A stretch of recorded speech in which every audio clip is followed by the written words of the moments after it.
Well, hello there and welcome to another edition of The Big Q. Now, in a bid to facilitate the recovery from the COVID-19 pandemic, especially in the tourism sector, two young entrepreneurs, Nghombombong Epaphrate, your names, from a Cameroonian citizen, alongside his colleague Daria Mutoni Rwandan, supporting local tourism operators through their online booking platform. Now, the duo is studying studying international business and trade at the African Leadership University. Thank you very much for making time to be with us. And if you don't mind, Nghombombong, please remind me your full names again. Just say it for me. So yeah, thank you very much for having me. My name is Nghombombong Epaphrate. Okay, nice to meet you and welcome to the show. Pleasures. Now this platform, of course, is known as Bongalo, an online accommodation booking company that is based right here in Kigali and is connecting travelers to affordable and comfortable accommodation across Africa. Please underline the word Africa and he'll tell us why they're specifically targeting the African continent. Tell us about Bongalo. How did you come with this idea and how long did it take for you to set up? So yeah, thank you very much. And it's a pleasure to be on your show. So the idea of starting a booking platform actually started here in Rwanda. When I came here, basically I was living in a house that was 2 bedrooms because, as we know, single bedrooms are kind of scarce in Kigali. So I had a friend who came over for a conference and then he was leaving and I was like, hey, why didn't you tell me you were coming to Kigali? You could stay at my house. So he's like, the people book for me, so I didn't have anything to do, but I'm going to let others know if they are coming over. So yeah, that's how it happened. And then not long later, he reached out to me and he was like, I have some friends coming over to celebrate their birthday in Kigali. So if you don't mind, they can use your house. I said, yeah, I'm open. How many days are they staying for? He said they are staying for 10 nights. I said, okay, that's fine. 10 nights, I decided to give them the house for $160 for 10 nights. So that's a 2-bedroom house for $160 for 10 nights. So basically, you wouldn't find that in any hotel in Kigali specifically.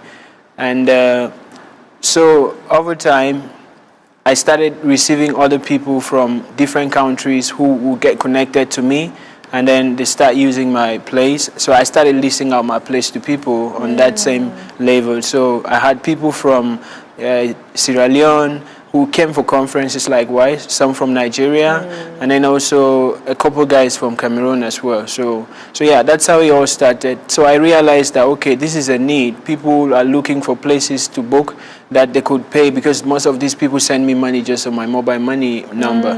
So I was like, okay, I mean, people already exist in the market, but what if you could do something around this one? Yeah. So that's how the whole idea of making a booking platform came about. Absolutely. Yeah. But when you talk about booking platforms, of course, we've had so many. We've had Airbnb, which is, I think, the most commonly known today. Absolutely. How different is your platform from it? So most of the time, you know, foreign companies that just extend their softwares to Africa, they really don't deal with the African context in mind. And we have our own kind of fintech inclusive solutions here, which is what we all know, the mobile money payments. So the big difference that we have with platforms like Airbnb, Booking.com, and the other big guys is that we incorporate the mobile money payment system on our platform. So if you book a place to stay on our platform, you have the option of just validating the payment with your mobile money wallet. So which is really simple for the guests, and also very secure, because we don't store credit card details of those users, and there's never going to be a case of double charge, because they always need a PIN to, you know, validate that transaction. And in addition, you see those who list on Airbnb and Booking.com, I mean, on the side of the host, they are mostly people who have, you know, foreign bank accounts, or who have PayPal and Payoneer, foreign PayPal and Payoneer cards that they, you know, access that they can withdraw money from, because payout options for Africans on those platforms are super limited to, you know, Payoneer and PayPal. In most African countries, and for PayPal, it's not really acceptable in Africa. It's like 8 countries or so that can receive PayPal payment and actually cash out. So now the other you know, apartments and, you know, guest houses of locals, they remain unlisted on those platforms. And then also they are losing businesses because they cannot have a way to collect their money when they get bookings from those platforms. So we offer this mobile money payout and also a local bank transfer option. So when you book, when you are a host on our platform, you can list your mobile money number. You can add your mobile money number under your account, which we would use to send your payouts once you have bookings from guests. Or you can just add your bank account detail, which we just do a local bank transfer. It's quite simple. Here in Rwanda, it's very easy. It takes less than 1 hour for a bank transfer to be effective here in Rwanda. So yeah, so that's the option, that we make it very flexible for the guests and equally for the host. For the host as yes. well. I want to talk about language. Yeah. You said this is for Africa. You're building a platform that's an already existing platform that's for Africa. So on your website, do you intend to say have various African language, African dialect that, say I cannot speak English, I can easily go there and easily book and just come to Rwanda and enjoy my stay? That's definitely one of our next milestones that we have to, you know, cross. So we are going to, first of all, acquire the English and the French version, which many Africans speak that. Yes. And then moving on, we are going to first of all look at targeting, you know, Kiswahili, which is really widely spoken in East Africa. And then moving on as well, Kinyarwanda would definitely be one of those languages to enable hosts to really master, you know, navigating the platform if they cannot really express themselves perfectly in English or French. Yeah, so we want to make that inclusiveness for not just the financial technology inclusion that we have already started incorporating. We also want to make sure that users on the continent should be able to really use it and feel like this is something that we belong. So inclusion of languages is already in the pipeline for us. So far since you've had this, how many people have, you know, gotten their booking rather in the country through your application, and how many countries are using your application? Because you've said it's mobile money, so I'm assuming Kenya, absolutely, Ghana, I don't know. So concerning those who've used our platform so far, we launched here last year in October. I mean, we started with a prototype of the platform that we have today in October last year. And since that time till now, we've received over 23 guests from 7 African countries and also the United States. We actually had 2 guests from the United States who used our platform. Yeah, so 7 African countries, that's Uganda, Nigeria, Cameroon, Sierra Leone, Senegal, Mali, and Congo as well. So yeah, travelers from this place use even Gabon, use our platform as well. And over 86% of them actually paid to us through mobile money.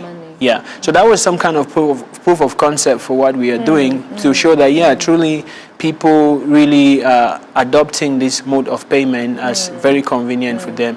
Yeah, so, and we've worked with over 50 apartments in Kigali so far for those who we've, you know, offered guests to through the booking process. Yeah, so, and we are already looking to expand to, you know, the rest part of Rwanda, because they were in stages. We started rolling out in Kigali, and now we're covering the rest part of the cities in Rwanda to make sure we have the whole country incorporated. Of course, now looking at a perspective of COVID-19, has it been an opportunity for you, or it has also affected your business in one way or another? Because I'm looking at the fact that we're trying to promote local tourism at the same time. Yeah, so it's been both for us. A big effect, you know, it's affected us tremendously, and also offered a tremendous opportunity for us as well.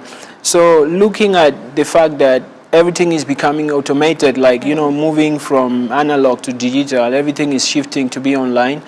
We didn't know at some point that our lives were going to be, you know, forced to adopt technology by all means. So number one, it greatly, you know, kind of paused our business, because we were having clients really knocking at our doors, and until we had our last client in March, before just in March during the moment of the lockdown, we had our last client from Senegal actually. So within that time we've not had revenue. which has been very difficult for us. But however, looking forward, you see, people would want to reduce touches and less interaction. We want to encourage people rather now that this is the opportunity for you to, you know what, you're traveling to Gisenyi, you don't need to go reach Gisenyi before you start looking for where to stay. So you're from the comfort of your home, wherever you sit, book a place already to stay, and when you get there, you just check in because you have all the details on your mobile phone or on your email when you just reach there. So it's giving more opportunity for people to, be active online, use online platforms like us, and then, live their lives through that way. So less going around looking for places to stay, but more sitting in one place and booking and easily paying, as well as those who, have those places to list. They can as well just manage their places from our platform easily and know how many guests we have coming in and stuff like that. Monitor. Absolutely. But, competition, does it scare you? Because it's a world where I can easily come up with the same project. I totally agree, but then if it scared me, I wouldn't be bold enough to stand up to giants like Airbnb. Those are multi-billion-dollar companies, and we just a small, small guy in the industry. But then today I'm even so proud that someone called me and a user actually, and he wanted to have a conversation with me concerning the platform, and he was benchmarking us with Airbnb, Booking.com, showing that, okay, you see on Airbnb it has this one, on yours it doesn't have this. That's pride to me. I feel honored. I feel like, okay, Airbnb is a multi-billion-dollar company. We don't even have that any really great workforce just yet, but we built this, and then you're keeping us with these guys aside. It means that we are up to something great. So I don't feel scared. I rather feel encouraged to work harder towards achieving that milestone, like really reaching up there. Absolutely. Yeah. I like that. We'll take a short break, but when we come back, of course, we still talk about some of the challenges they have underwent for them to be here and the future plans that they have for their own platform, the African platform that they endeavor for the continent. So do keep it to the big queue. RBA app is here. How'd you get it? It is easier than ever. Go on your home screen. Press Play Store or App Store. Type RBA. Search. There you go. You have RBA app. You have all RBA radios, news, business news, sport and entertainment.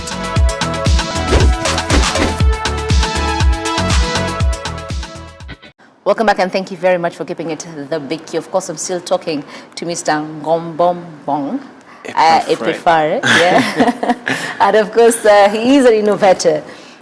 Before we went for the break, of course, we're talking about the repercussions of COVID.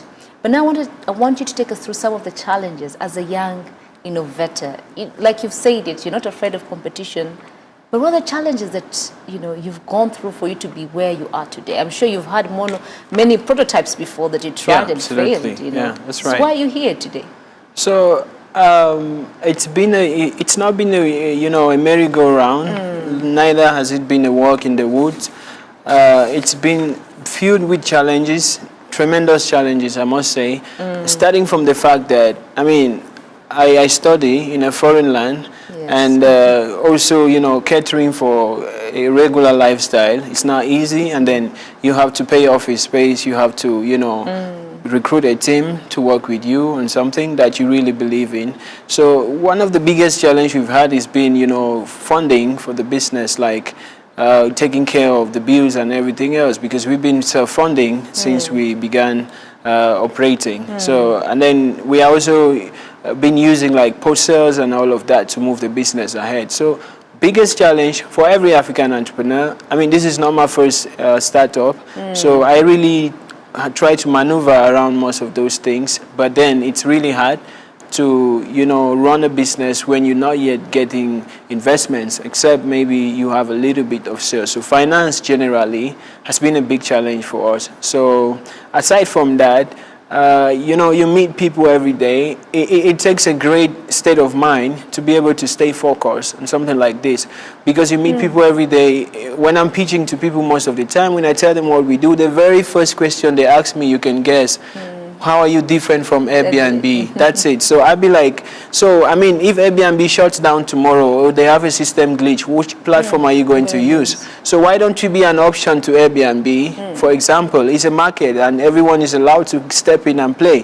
Why do you need to ask me that?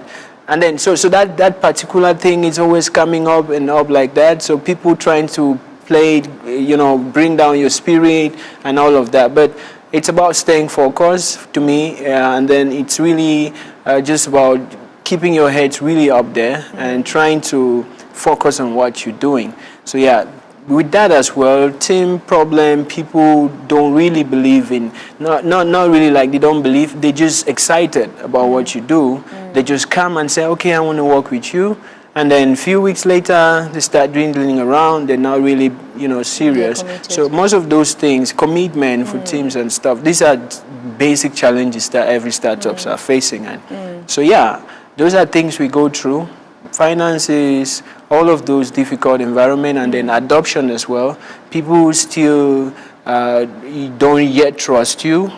Because this is a community of trust that we are building. People would want to go stay in places they've not been there before, and then they have to be able to trust you. So those are some challenges that we go through, and we try to make sure. But we are really happy that for that, there are things like referrals that happen, because those who've been able to use us before, they really try to, you know, write good reviews about us, talk good things, make videos. You become your ambassador. Yeah, absolutely. So that's what has been happening. But I believe with time, it's coming up, and I really see the progress. It's coming up. I take the challenges as, you know, stepping stones to build on it and keep going. I like that you're taking the challenges as stepping stones. Absolutely. What do you say then drives you? Because when you look at the African market, it's not as big compared to the European market. But this is a market that you're ready to tap into. This is a market that you're ready to change our minds and say, you can use my platform, leave Airbnb, leave Booking.com. Absolutely. What drives you every day when you wake up? Well, I believe what really drives me is the future. Everyone who works with me or who has been able to be around me knows that I believe so much in the future. For Africa? Absolutely. Okay. I mean, let's look around at basic, you know, statistics. Before, travel was not really a thing in Africa for several reasons. Border closures, strict visa policies, wars across the continent. But what do we have today? The African Free Trade Area arena it's been ratified, and you know how many 25 countries already signed to that, right? So that's already 25 borders that is going to be open, enhancing travel, giving more opportunities for people to travel. There are less wars on the continent right now as it used to be before. More countries are opening up their, you know, their borders to travelers across the continent. Rwanda being a very great example, allowing every African to visit the country without any, you know, visa fee. You just step at the airport and you show your passport, you walk in. So Ethiopia doing something similar with visa on arrival for every African. Nigeria just did same. Ghana, the same. So we can go on with different examples. So that's the future of Africa. And I believe I see the spirit of, you know, Africanism rising for the fact that people are kind of accepting to use things that are built on the continent, other than always, you know, looking at, you know, the European and the American, you know, products to be the best.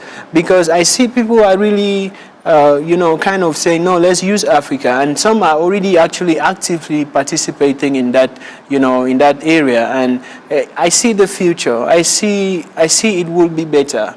And we, the millennials, those of us born, you know, early 80s and growing up, I believe that we are the ones that are currently changing Africa, and we'll continue doing that. So the mindset, it's shifting.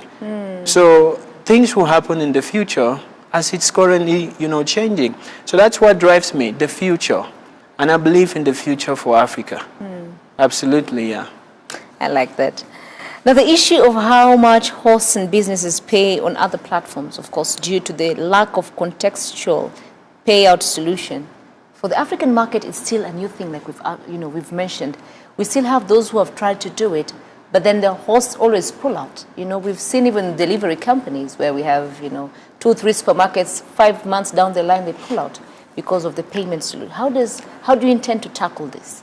Well, like I said already, we have a very good, payment system that works with us. Okay, currently our platform is open to all the countries in the world, basically, not like for host, but for guest. Okay. Yeah, so if you're coming from, say for example, you're coming from the United States of America, you can pay with your debit or credit cards on our platform.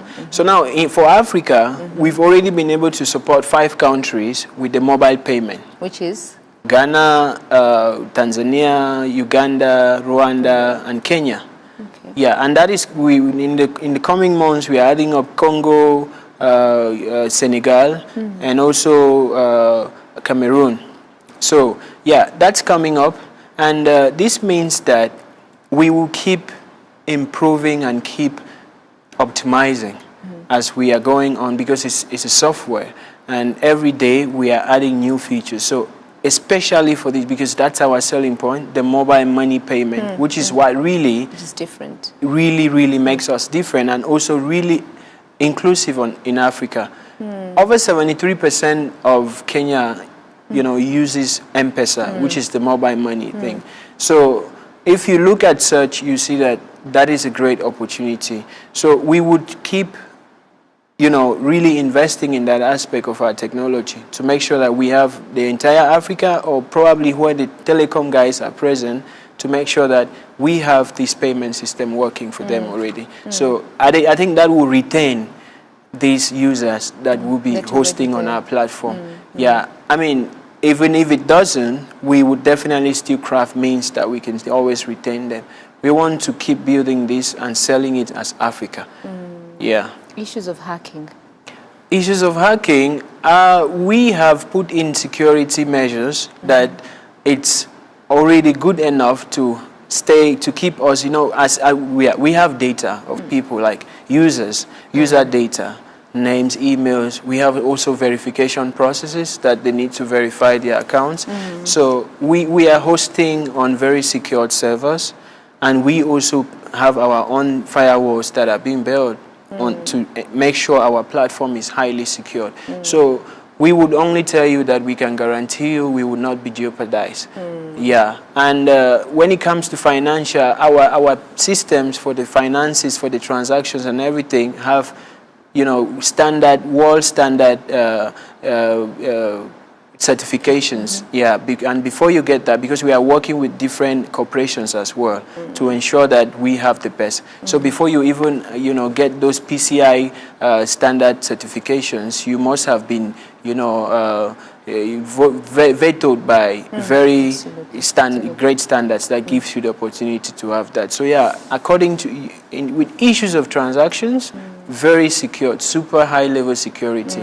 Yeah, all across. Epaphrate, I want you to look at my camera, your camera. If I'm going to give an opportunity to pitch to our viewers, who probably be saying, wow, that's a good idea, how do I tap into that, before they actually meet you? An elevator pitch, which is quite short, How do you pitch into that? That's your camera. So, I think I'll tell you that Bongalo is a travel and tour app that allows users to book and pay for affordable accommodation using their mobile money across Africa.